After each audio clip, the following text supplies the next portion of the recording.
NT Ramarao పోరాటాలే యువతకు స్ఫూర్తిదాయకం కావాలి. Anaparthi MLA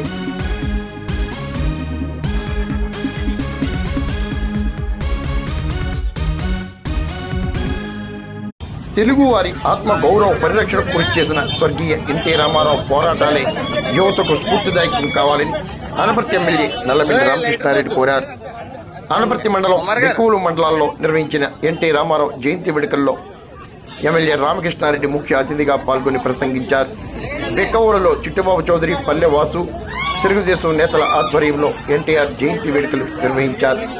Anaparthi ప్రభుత్వ ఆసుపత్రిలో రోగులకు ఎమ్మెల్యే రామకృష్ణారెడ్డి, ఆసుపత్రి సూపరింటెండెంట్ డాక్టర్ రామగురురెడ్డి పండ్లు, రొట్టెలు పంపిణీ చేశారు.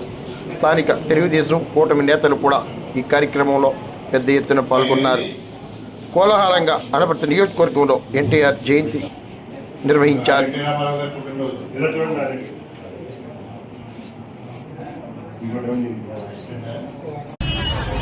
నటించి అత్యద్భుతంగా పురాణ పాత్రను పోషించి నాయక పాత్రలు, ప్రతినాయక పాత్రలు కూడా పోషించి ప్రేక్షకులను రంజింపజేసిన మహోన్నత నటుడు.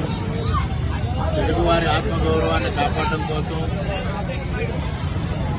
ఢిల్లీలో తాకట్టు పెట్టిన తెలుగు జాతిని రక్షించడం కోసం ఆనాడు కాంగ్రెస్ వ్యతిరేకంగా పోరాటం చేయడంతో తెలుగుదేశం పార్టీని స్థాపించి 9 నెలల కాలంలో ఉమ్మడి ఆంధ్రప్రదేశ్ రాష్ట్రంలో అధికారంలోకి తెలుగుదేశం పార్టీని తీసుకొచ్చిన మహోన్నతమైన నాయకుడు నందమూరి తారక రామారావు గారు.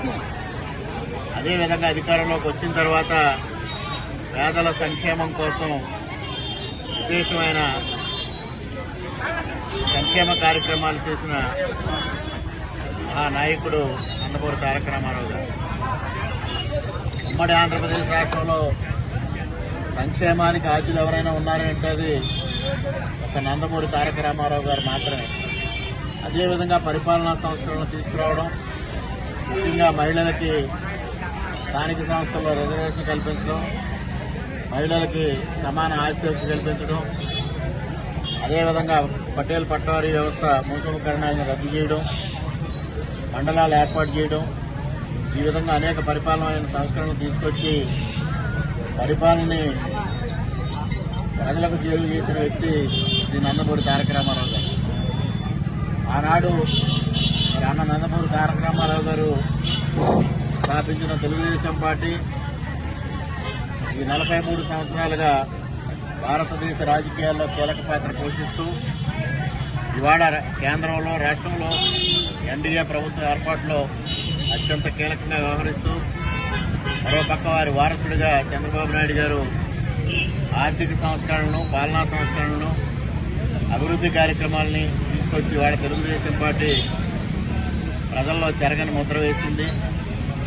అటువంటి మహానుభావుడికి ఇవాళ జయంతి సందర్భంగా హృదయపూర్వకంగా ఘనమైన నివాళులు అర్పించుకుంటూ ఈరోజు ఈ కార్యక్రమంలో పాల్గొన్న మీ అందరికీ పేరు పేరున హృదయపూర్వకంగా నమస్కారాలు.